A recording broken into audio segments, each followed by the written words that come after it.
We'll see if this works. um, so Krayley previously threw that magic bean and got a beanstalk out of it. So Krayley's gonna go ahead and head to one of these side rooms, like over here, and attempt to plant a magic bean, and then use. I'll bring it back up here. Druidcraft, in the hopes that it'll produce an edible plant. It's just a hope. Yeah, let me see.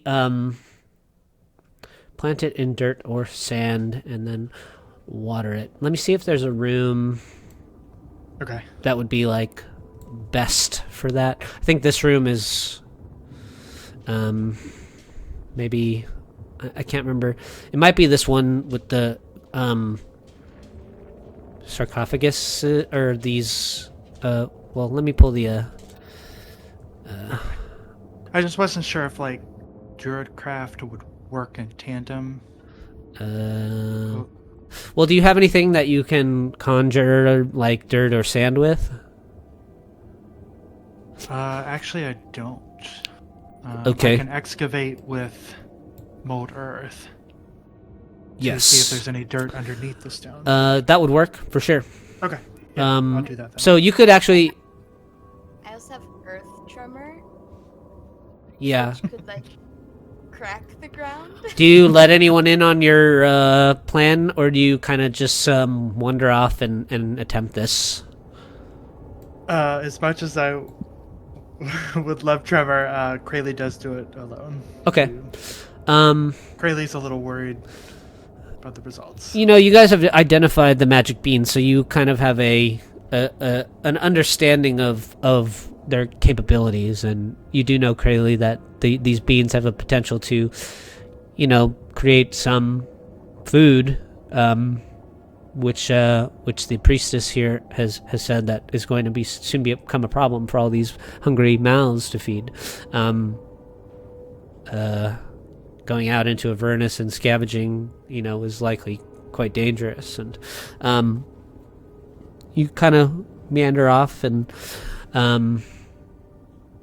you find a corner of one of these large ancillary chambers, and you use mold earth, and you do find that under the stone floor there is earth to be moved, and you use your spell, and the stones crack and the earth molds, and a patch of earth appears, you know, beneath the at your feet through the floor of the catacombs here.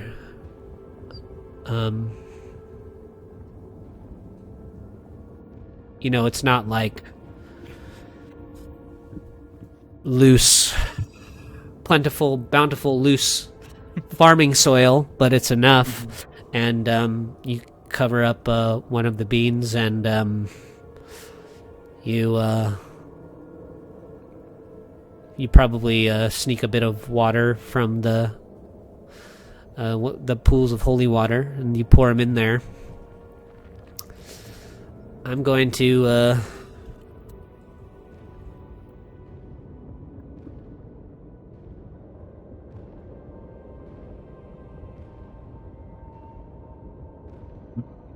interesting.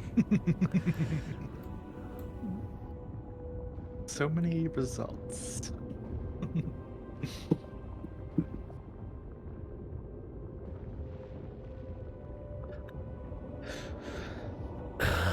Okay.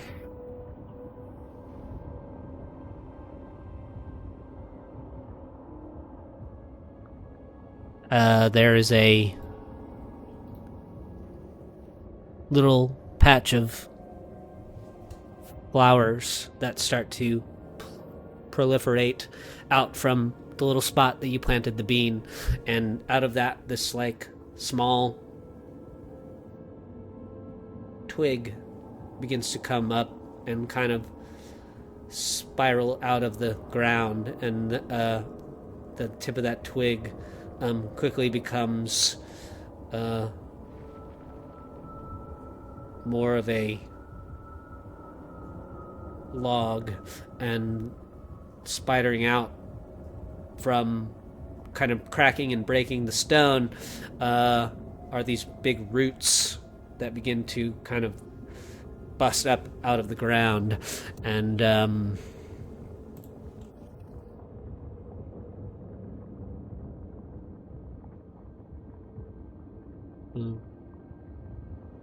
that's strange. Oh, there we go.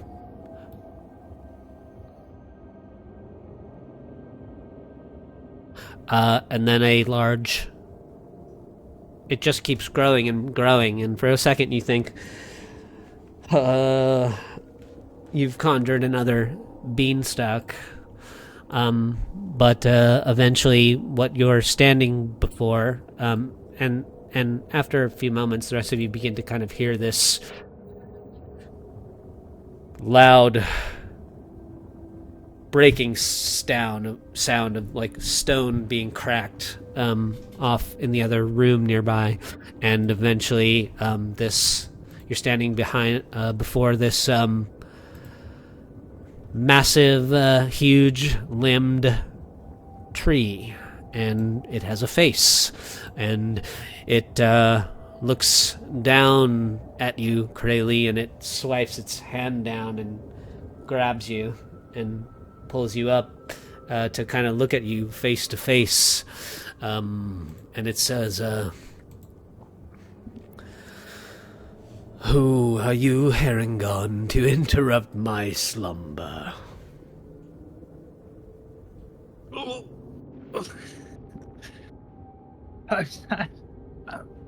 I'm so sorry.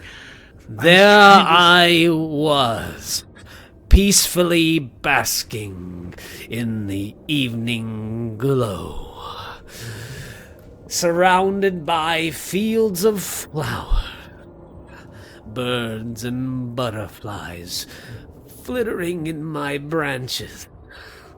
And suddenly I can smell nothing but sulfur and ash.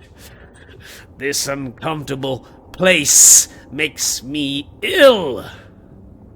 Why have you done this to me? I'm sorry. You're squeezing me a little hard. I was trying to conjure a fruit plant or something. I'm with a bunch of survivors and they need food. I'm sorry. It was not my intent. The treant kind of pulls you closer and gives you like a big sniff. You can feel the air from its nostrils like kind of ruffle your fur and poof it out a bit, and my arms up too. it says kind of put you back so it can see you again. It says, well, you smell of Feywild, but who do you think you are? You think you can just conjure trees bearing fruits at your whim? Are you some kind of powerful sprite? To me, you just look like a simple Herringon. Absolutely a simple Herringon. And you have the stench of the material plane all over you. The Feywild scent is but a whisper left. That's where my mother raised me. I didn't know this would happen. I'm sorry. I just thought it was worth a shot. These people are desperate. How did you complete this miracle in the first place? How do you have the power to draw me from my realm to wherever this one is? I will present the magic beans. I think I have... Just want to double check here. I have... Where did my magic beans go? Oh, sorry. I have 3 magic beans left. I present the 3 magic beans and state, my mother was good with plants, and this cloak just helps me make these plants grow a little faster. I thought it was worth a shot. Again, I had no idea I would be drawing you here. Clearly, you're an amateur. You had no idea what you're doing. Magic beans. Did you even have the sense to ask them to do your bidding, or did you just leave it all up to chance? I didn't know I could ask. I left it up to chance. Clearly, you have no experience in magical flora and fauna. You need to expand your knowledge, little friend, before you go dabbling in the unknown. But nevertheless, I better make the best of a bad situation. If it's fruit-bearing trees you want, then I can assist you. Let me see your beans. I hand him all 3 beans. All 3 magic beans.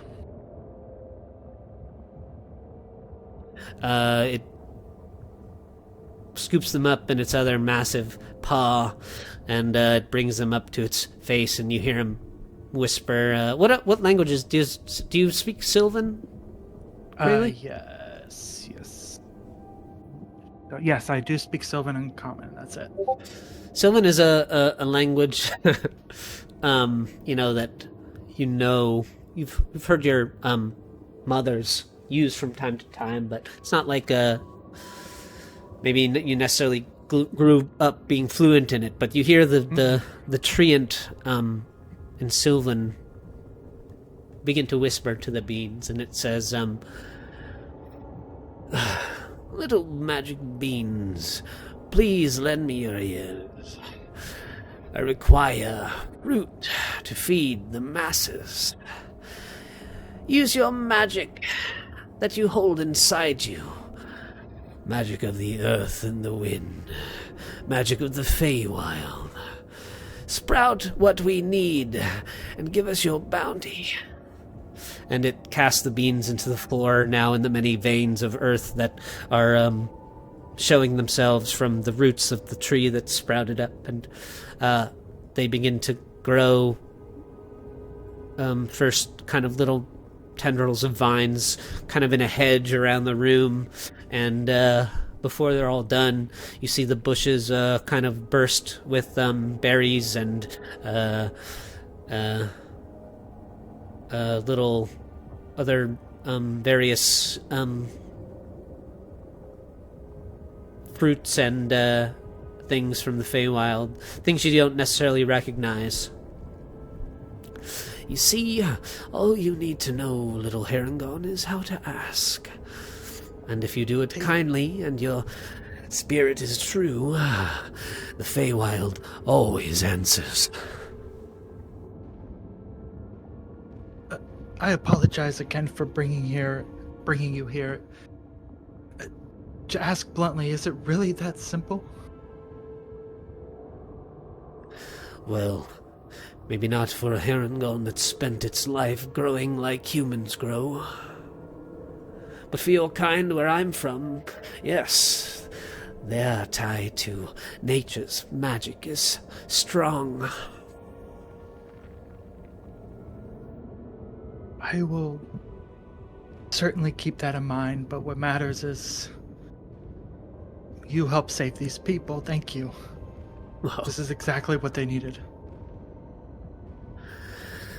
yes, well, this is one tree that's been retired for some time, and suddenly I find myself thrust into some horrid place. What is my purpose now? Tell me that.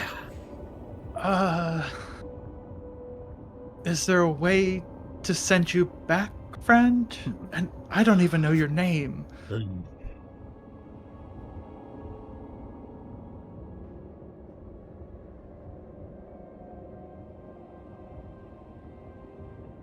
My name. Only the wind can speak. I suppose for now you can call me.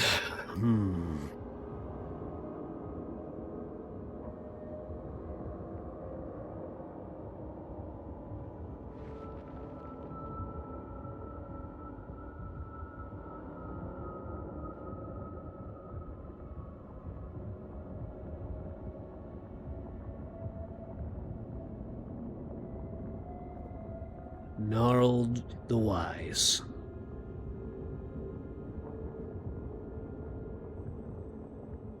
Oh, the wise. You've I've clearly already... seen my. Go ahead. No, speak, Aragon. Okay. You've clearly seen my skill at work. I could try to banish you to the Fae, but it's temporary. I don't know how to get you back. I would say that you should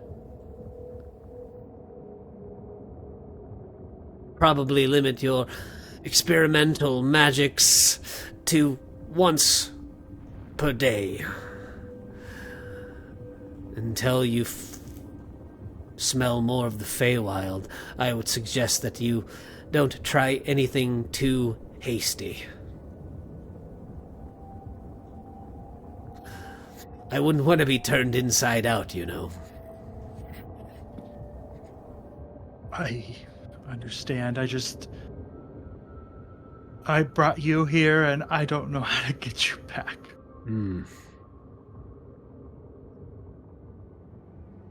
Well,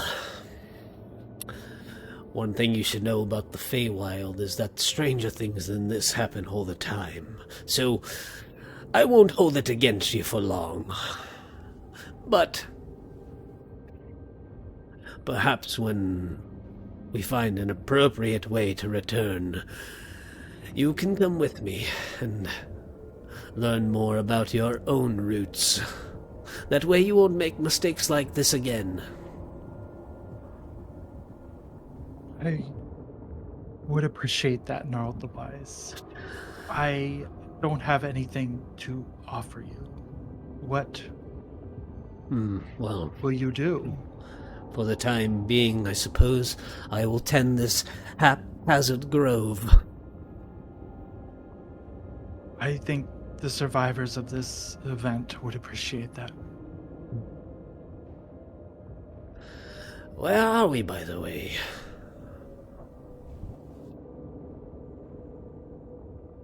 The Mavithor will come around the corner and say, Crayley, why is there a tree in here? Whoa, what's that?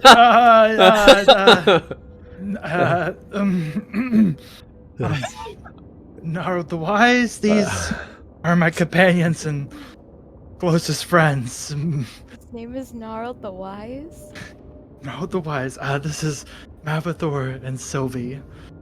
And how exactly did he get in here? This room was empty the last time I checked. It certainly was. I thought I could chance it with one of those magic beans, like I did with the beanstalk thingy, and try to grow something edible for the survivors, as they were in need, and Gnarled the Wise appeared to help. Right, and from what it looks like, you had some success with the other beans. I did not. That was Gnarled the Wise doing. I don't want to take credit for his work, or their work. I apologize. I see. But, I have a slightly logic-based question here. Over the table, does Mavithor know the effects of the beans? Like,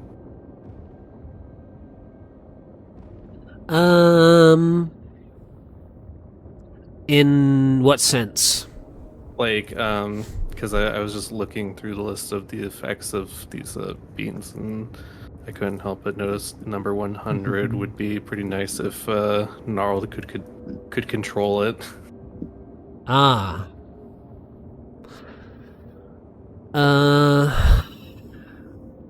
Well,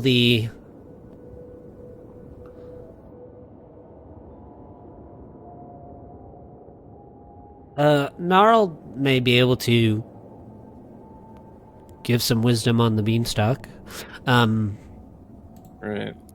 Well, yeah, anyways, I'll be like, I couldn't help but notice before when you used that beanstalk and I don't know where it leads, but I think it leads to another plane of existence. So couldn't you have just done that here, and maybe we'd have a direct route back to the prime material plane? But instead, we used it on food. Yes. I'll be frank, Mavathor. I maybe I'm interrupting for Gnarled the Wise, but when I grew that beanstalk, it was pure chance and the need for escape. I thought I just don't know enough about whether the beanstalk goes to another plane or goes 10 feet above, but I thought the immediate need was for food, and that's what I attempted. Gnarl says, from what I've learned from young Herringon here, in the short amount of time that I've known him, is that wisdom is not necessarily their strong suit. And, I am not surprised that there has been a reckless use of these magic beans previously to my appearance here.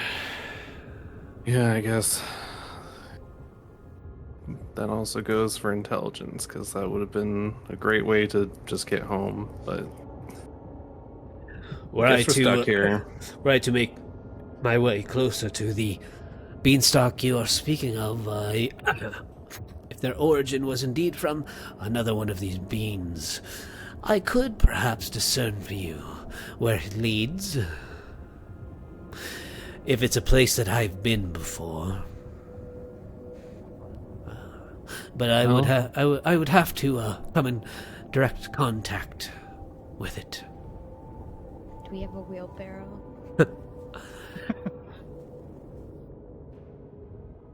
I can move, girl. I'm not confined to my space here. Just because I have roots doesn't mean that I can't pull them up. I'm sorry. I didn't mean to assume. I can smell a whisper of the Feywild on you as well, girl. Yeah.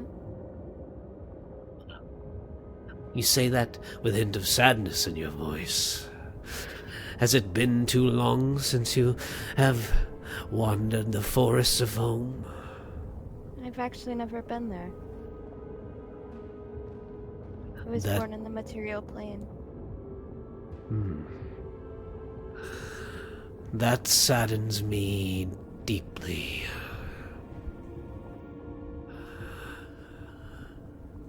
What's it like there?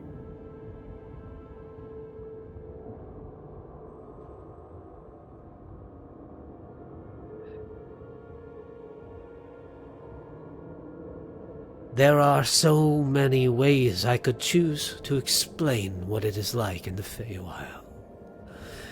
But in the simplest terms that I can think of at the moment, it is like taking every color you know and imagining that each and every one is new again. If the Feywild is unknown to you, it is more than likely something that words cannot quite express. Some things there are the same as they are anywhere else, but to me it is just home. I would love to go there one day. I would like to return as well.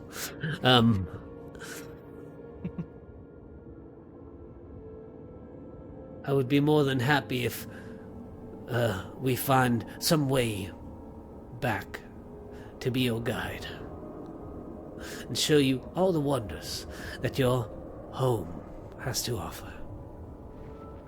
It can be dangerous as well in the Feywild for those that don't know how to walk its woods. So I've heard. I think it's important that you discern where that beanstalk leads. Admittedly, it could be to somewhere worse than here. It could lead to the infinite battlefields of Acheron, the bleak eternity of Gehenna, the grey wastes of Hades, the Tartarian depths of Carcerai, the infinite abyss. There's a lot of Maybe really the bad material ways. plane. I wouldn't hedge my bets against so that there's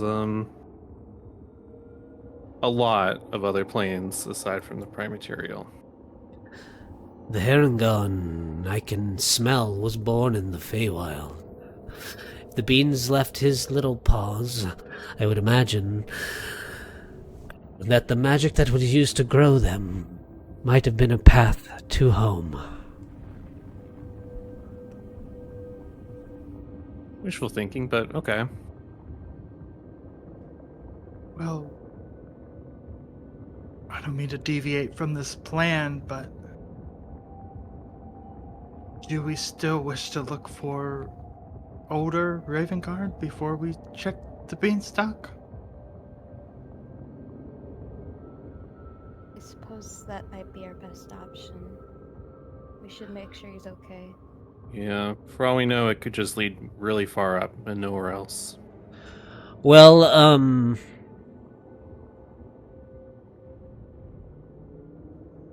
back in the other room with the survivors, as you're speaking with Gnarl the Wise, there is the sound of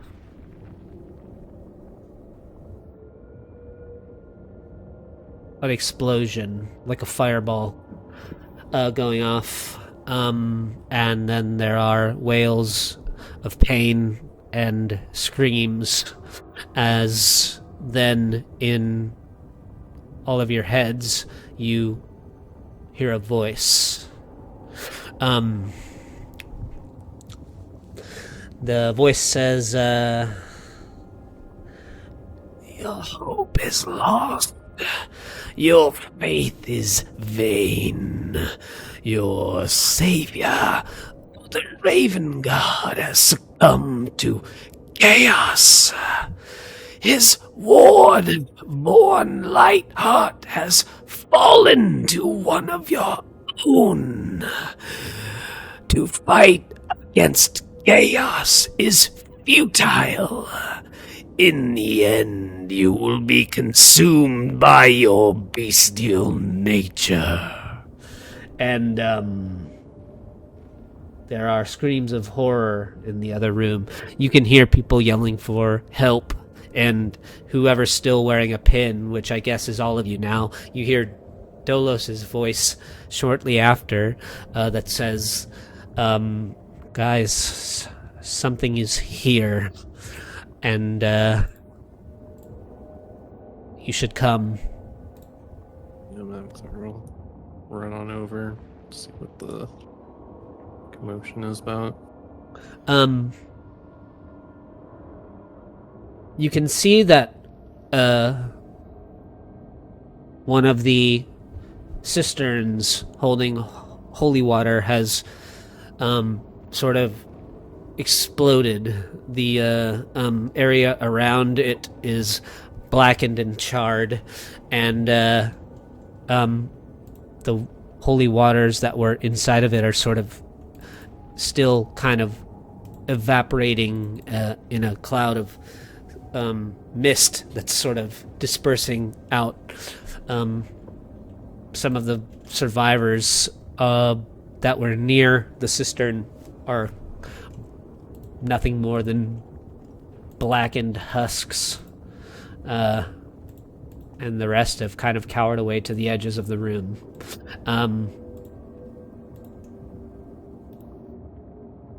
As you guys rush back in, what you see is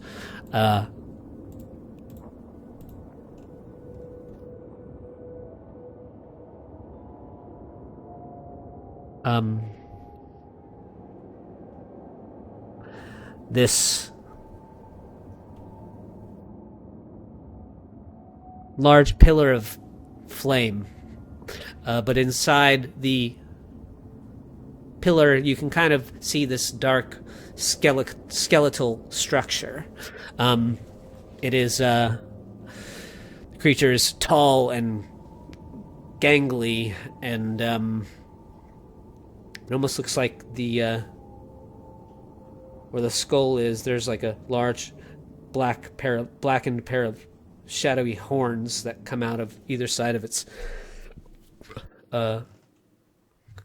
head, and it is scorchingly hot. Even from the distance that you're at, you can see, you can feel the heat emanating from this thing. And I just need to give this thing an aura real quick.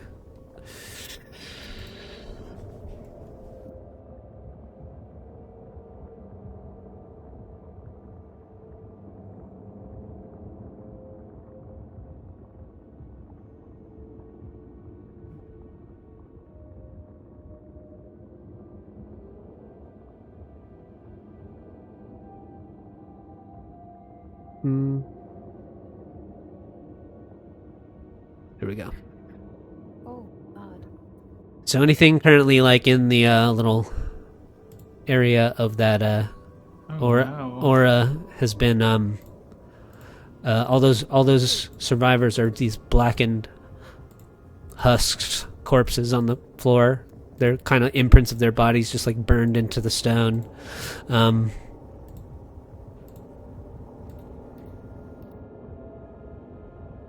That voice that you heard in your heads that delivered that message was delivered in Abyssal. And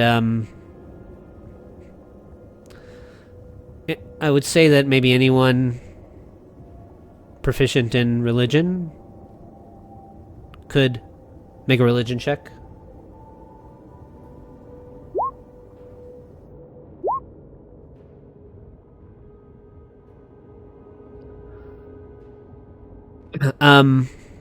Mamathor, you know that this is a demon. More particularly, you know that this is what is referred to as a Malik Bell. And you know that these Malik Bell demons are contradictory creatures. They are both messengers and destroyers who carry the words of a demon lord or dark god. And once their message is delivered, they often leave none of its hearers alive to spread the tale. As you guys make your way into the room, you can hear the lumbering steps of Root the Wise behind you. I would all like you to select your tokens and roll initiative.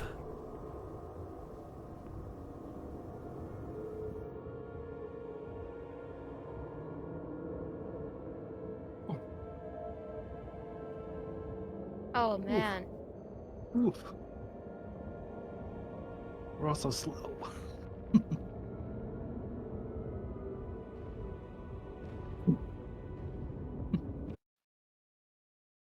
The tree distracted us. There's going to be plenty of food to go around. Hey, I didn't even know a tree from the Feywild was going to appear this session, so...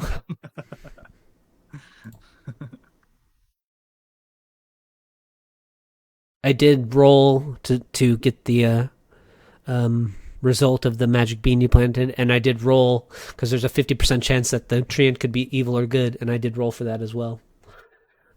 I'm glad they appear to be good. No, they would have. You would have been fighting them already if they weren't. Okay.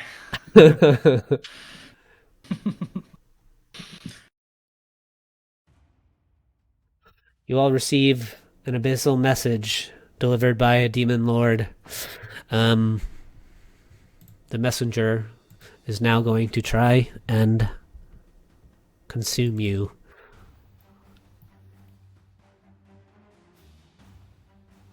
Oh yeah, I gotta roll for Dolus. And I gotta roll for Lulu. And I gotta roll for... I guess I will roll for this acolyte as well. Even though she may soon meet her end. Okay, I would say that you guys could make an insight check to discern something very obvious about this creature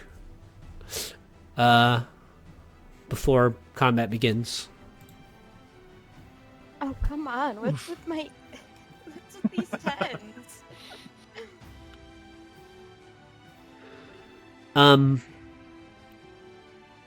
The heat coming off of this creature is immense, and it is quickly filling this room, rising the temperatures to beyond uncomfortable levels. You can even see that at its appearance, it has just burned a swath of El Terrell's survivors into blackened husks of their former selves. And you believe, Mavathor, that it would be in your best interest, unless you want to end up similarly, to stay out of the blazing heat wave that surrounds this creature, which should be visible to you guys. You're able to confer that information to your companions, and Dolos, I believe, will move as far back as he can while still getting vision of the creature. And they can't hex because reasons, but they will. Where did Dolos's character sheet go? There we go.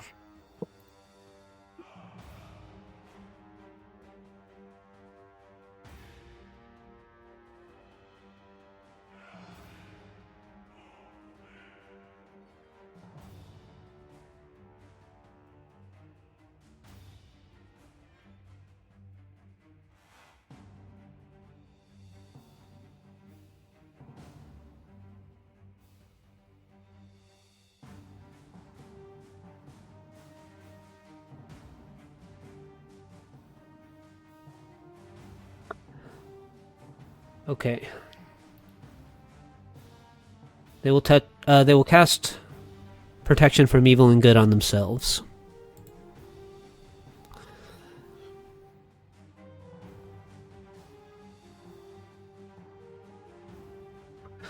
And you know what? I don't think that's what.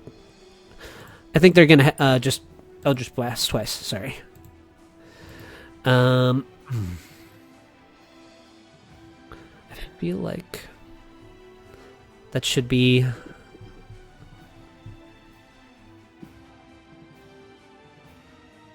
They have Agonizing Blast, and I don't think it's adding charisma to their damage, so that's 12 total. Dolos blasts the creature for 12 with an Eldritch Blast. And Krayley, you're up. Okay. Krayley's going to go 5, 10, 15, 20, 25 movement. And then use for their action Thunder Step to... Sorry, I totally already forgot her name. Write that down. Farah? Yeah. Farah? Okay. Farah. Faria. Faria. You're right. Faria. Okay, Faria. I'm going to say, Faria, grab my hand. They do. Okay. And then I will go up to 90 feet. I'm going to go here.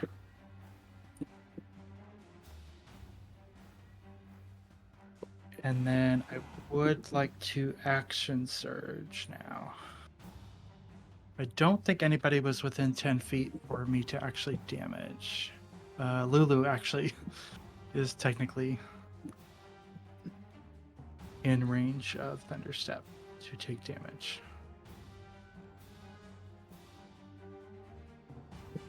Were they? Technically, yeah. I didn't think about that, but yes. I'm not trying to kill Lulu. You bastard. Lulu rolls a 16 on their dex save. Okay, so Lulu saves. It's like half. Okay. There's a Gosh. blast wave of thunderous energy as you take Fairy's hand, and some of the shockwave washes over Lulu for 9 damage. Sorry, Lulu. It was not my intent. And then action surging, I would like to just double checking here. I'm using every action correctly. I'm going to bonus action activate my weapon by pronouncing kendo, and then loose 2 arrows at this demon thing. Yeah, go for it. But I do want to see if the first one hits or not. So 14 on the first attack. 14 just hits. Perfect. Then I would like to make that an arcane shot and try to banish them for a DC 13 charisma.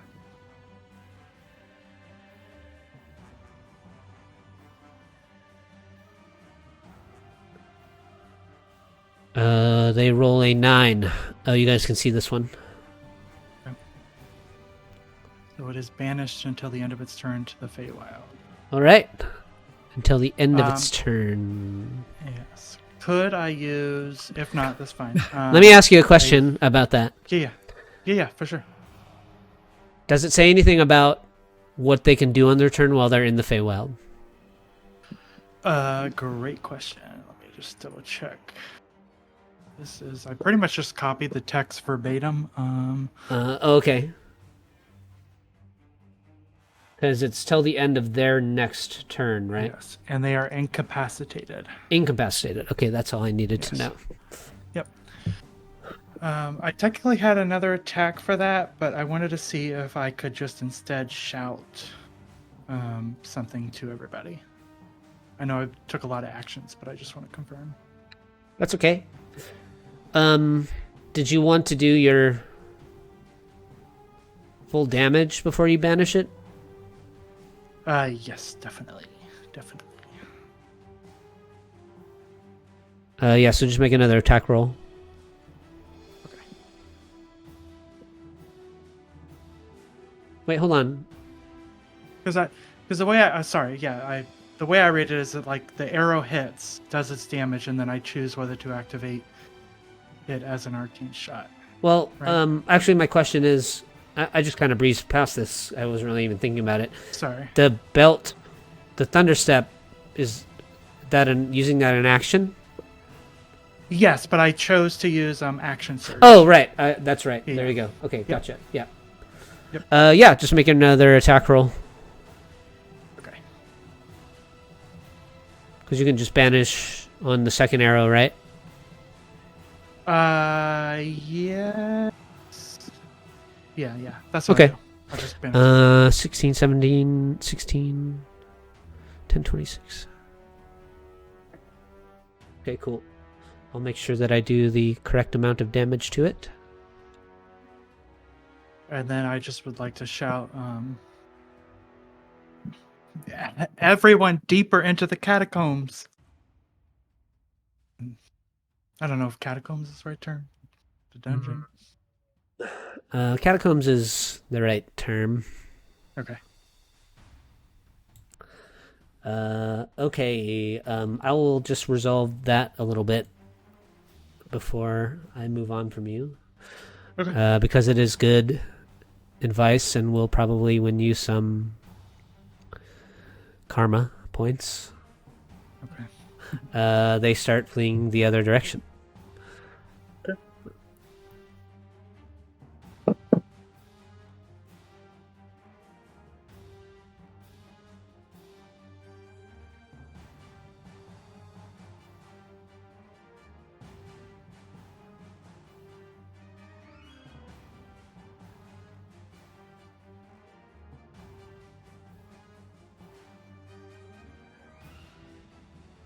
Just move them a distance that's not weird. Anything else? Nope, that's it. All right. Sylvie. Okay.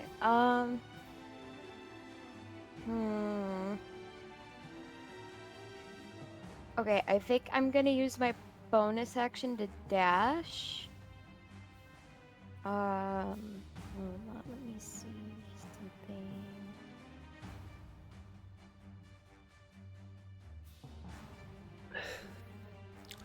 Okay. Whoop. Alright, I'm gonna go here. And then I'm gonna ready an action for when the demon guy comes back to shoot an arrow.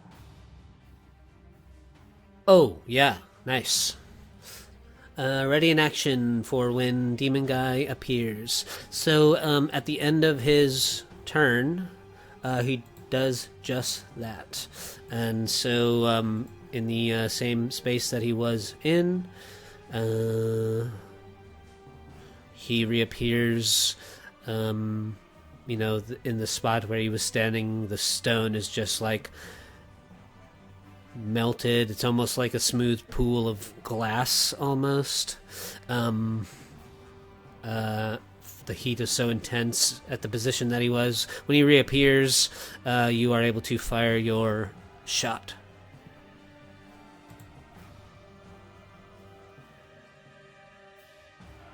Oh, why did his oh, wrong layer. There we go.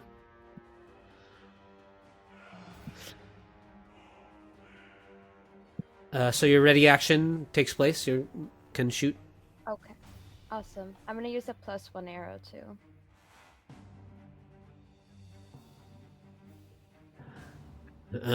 Your magical arrow just gets consumed in the heat of his aura as you fire it. And Mavathor. All right. Let's see.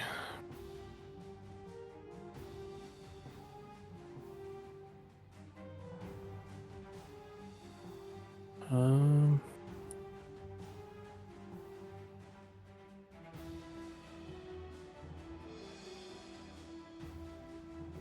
right. He is going to summon a spiritual weapon next to this demon.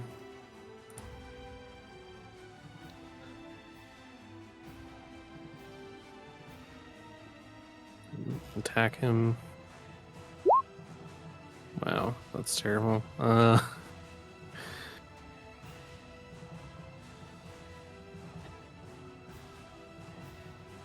Your spiritual weapon appears beside the demon, just swiping through the intense heat of the creature to no effect.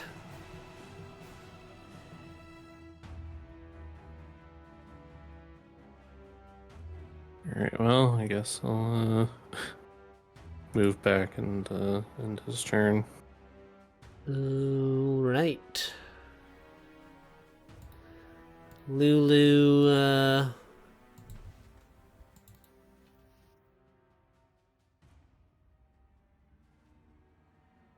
oh man, I don't know if she has anything terribly helpful.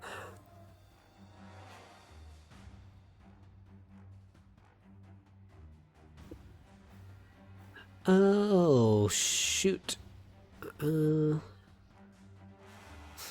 30-foot cone. Yeah.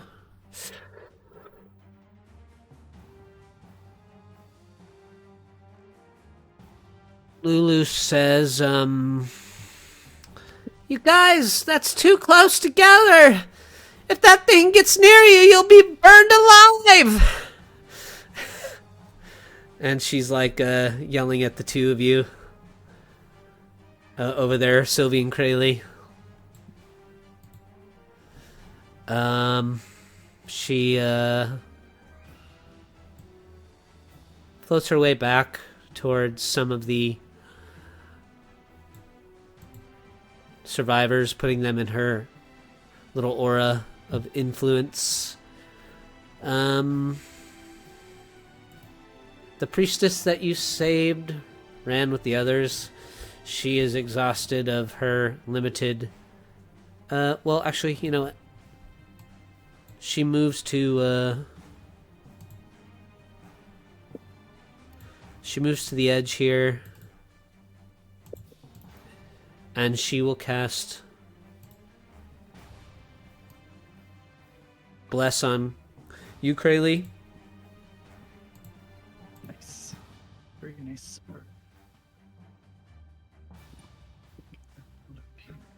She will cast Bless on you, Mavathor. And she will cast Bless on the Treant. Gnarl the Wise. What? And this guy, the last thing I think that he wants to do in his wisdom is get terribly close to this demon, but he does lumber forward and kind of with his girth pushes some of these survivors to the side, and he will rip up a big chunk of stone out of the floor, and he'll hurl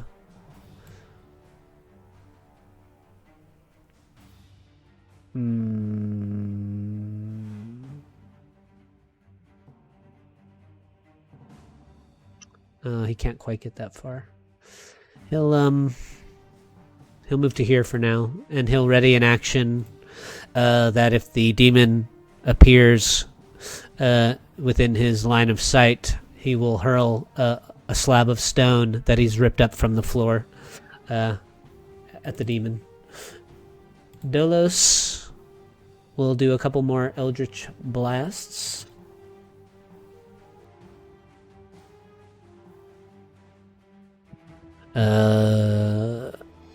For 20 total damage. And Crayley, you're up again. I use my action to attack. I do want to see if this first one hits before the second. Oh, definitely not. Oh no. And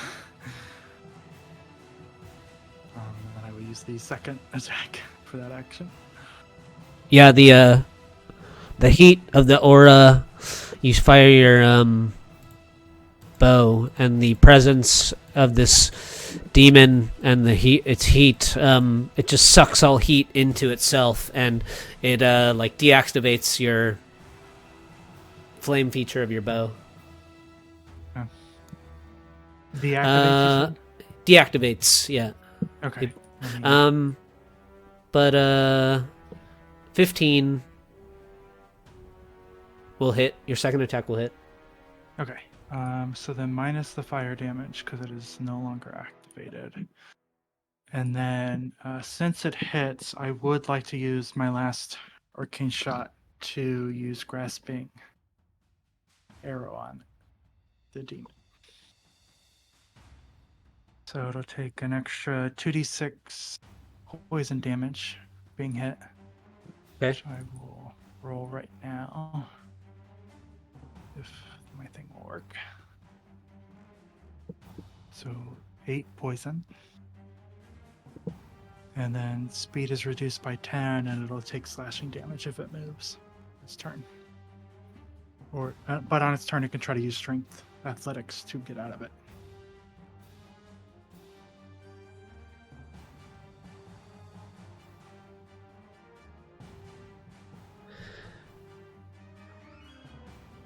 What's the DC? 13. Oh, 13. Okay. Yep. 13 athletics. Sylvie, you're up. Question: do I get sneak with the spiritual weapon there? Yes. I think I've ruled yes in the past, so yes. Okay, cool. I'm just gonna try and aim an arrow again. I'm just gonna use a regular one this time. Okay. 14 hits. Let's go. And then I'm gonna start dashing with my as my bonus action. Okay.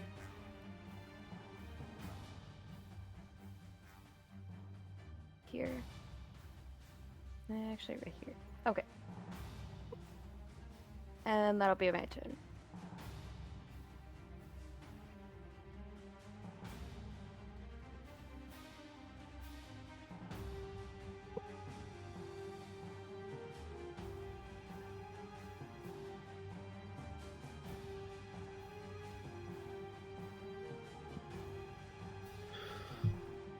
Okay. It's gonna get hot.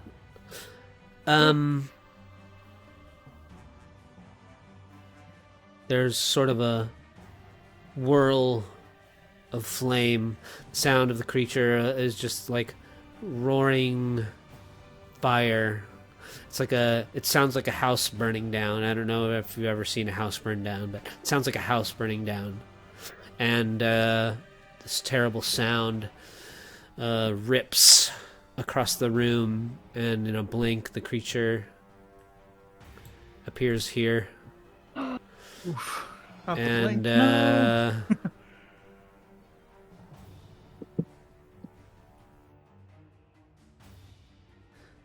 there's no saving throw. Yep, the rainbows are gone. Shoot. So, if you are within that radius, you take 11 radiant damage. Radiant. Oh my goodness.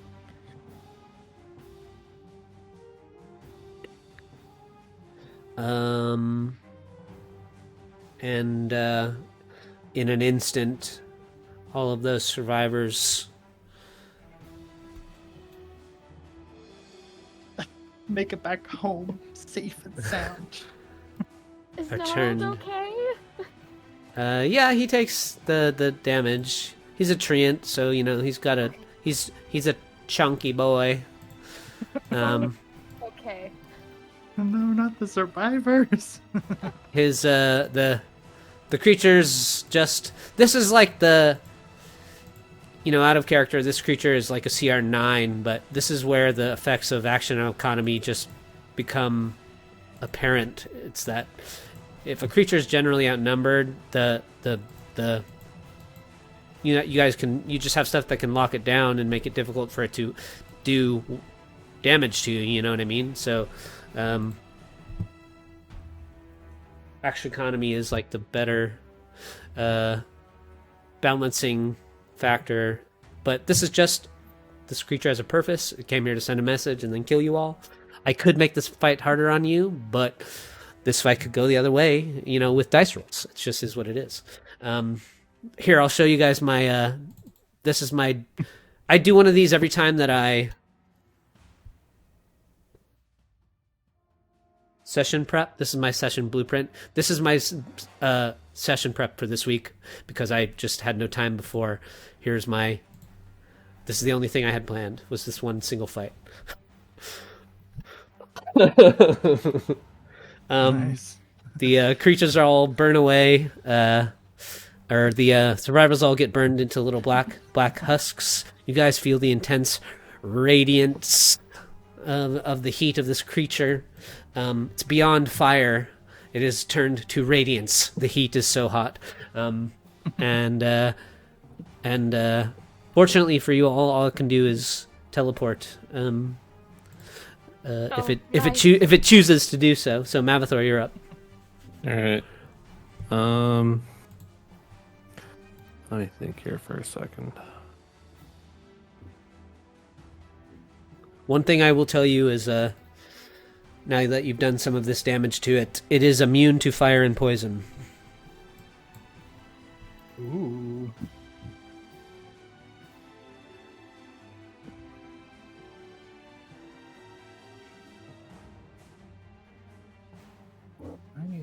Corelius. All right. He will move up to this creature, and he'll use his the charges on his amulet to give this creature disadvantage on its save as he casts bestow curse on it. Ooh.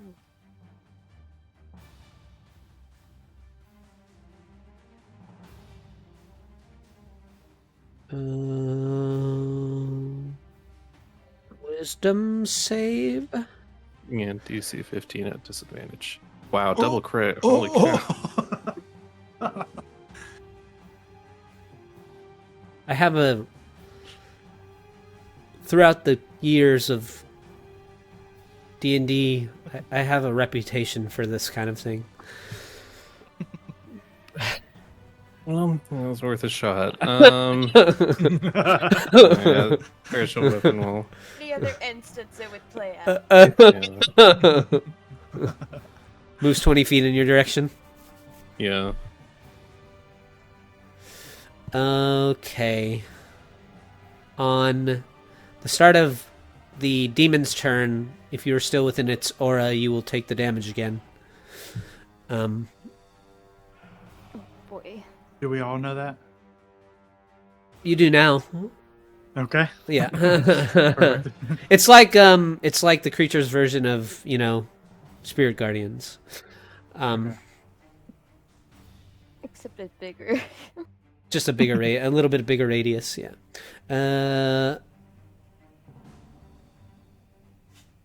Lulu.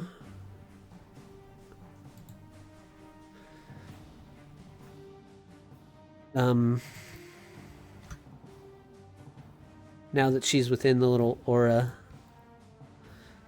or within the blaze, the flame, oh shit, she is not immune to radiant damage. I thought she was. What was that? 11 damage? Okay. Mm-hmm. She takes the 11.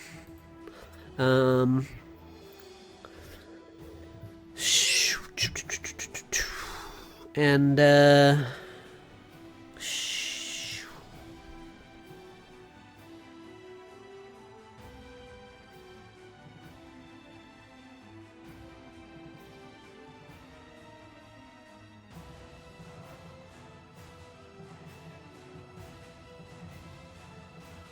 she flies back a ways to the other survivors. In this particular circumstance, she doesn't really have a lot she can do to help you guys. She is gone. But now the first of all, this guy's held attack will go, so he smacks his rock down on the demon when it teleports into your guys' vicinity, and actually that the hunk of stone that it had been holding there waiting for the thing to appear, although instantaneously you guys did take the radiant damage, then Gnarl the Wise lets go of the piece of stone it was holding, and it enters into the flames, and just like the stone gets heated up, and with the entity itself, it all just kind of, the heat all kind of gets sucked into the stone, and then it like blasts, sending debris all around the room. You guys kind of like cover your eyes from the explosion of the stone that's heated up to the point of bursting, and the flame dies down. This is kind of like a landmine creature, so it can do a lot of damage very quickly, but it's fairly weak, like AC and HP wise. And in a burst of heat and stone debris, the creature disappears into the ether, leaving a lingering warmth around. You guys all see the charred remains of this grouping of survivors. More than half of them instantaneously burned away by this demonic emissary. And next week you will all be level 6, and that is where the session will end this week. Oh. Oh.